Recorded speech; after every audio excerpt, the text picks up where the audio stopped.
5 tao ang nasawi matapos magpaputok ng baril ang mga pulis sa kilos protestang nauwi sa Karahasan sa Kenya.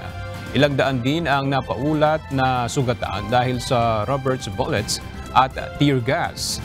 Nasunog din ang isang bahagi ng parliament sa gitna ng tumitinding demonstrasyon laban sa bagong tax proposals.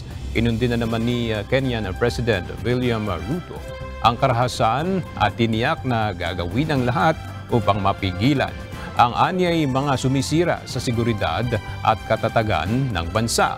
Ilang araw nang isinasagawa ang mga pagkilos laban sa isang finance bill kung saan nakapaloob ang pagtataas sa buwis.